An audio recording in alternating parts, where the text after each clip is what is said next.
కేటీఆర్ గారు గతం గుర్తు చేసుకోండి.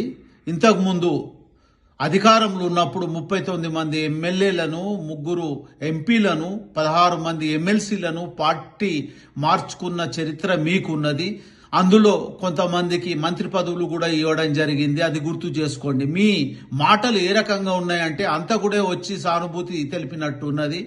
దాంట్లో ఇప్పుడు బీఆర్ఎస్ పార్టీ పరిస్థితి మీరు కాపాడుకునే ప్రయత్నం చేయండి. మీకు మీ బావైన అబద్ధాల హరీష్ రావు నారదుడిగా ఉండి మీ చెల్లె అన్న మధ్యల, తండ్రి బిడ్డ మధ్యల పొరపచ్చలు, వ్యతిరేకత రావడానికి కారణమవుతుంది. అది జాగ్రత్తగా చూసుకోండి.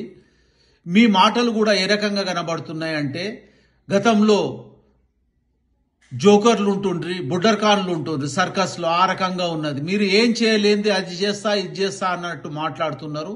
మీతో ఏది కాదు. భవిష్యత్తు అనేది మీరు ప్రతిపక్ష హోదాలో ఉండి ప్రతిపక్ష హోదాను కాపాడుకునే ప్రయత్నం చేయండి. కేటీఆర్ గారు ఇప్పటికే ఫామ్ హౌస్ లో పరిమితమైండు.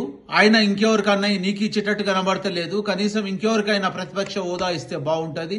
ప్రతిపక్ష పాత్రనన్నా మంచిగా మీరు మెయింటైన్ చేయాలని సందర్భంగా తెలియజేస్తూ, మా ముఖ్యమంత్రి మీద, రేవంత్ రెడ్డి గారి మీద మీరు మాట్లాడుతున్నారు సమంజసంగా లేదు.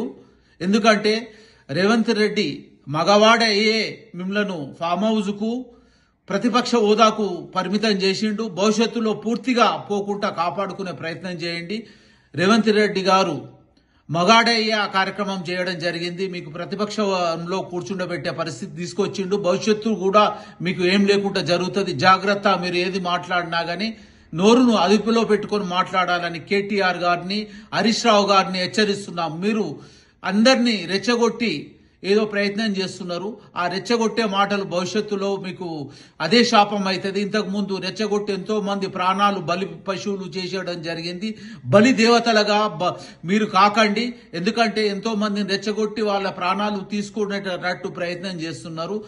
ముఖ్యంగా ప్రతి ఒక్కరికి కూడా, పౌరులకు కూడా చెప్తున్నాము, వీళ్ళు కేటీఆర్, హరీష్ రావు రెచ్చగొట్టే మాటలు నమ్మకండి. ఎందుకంటే వాళ్ళు రెచ్చగొట్టి పబ్బం గడుపుకునే ప్రయత్నం చేస్తారు. మీరు జాగ్రత్తగా ఉండాలని ఈ సందర్భంగా తెలియజేస్తూ, మీ పల్లె రామచందర్ గౌడ్, టీపీసీసీ రాష్ట్ర అధికార ప్రతినిధి.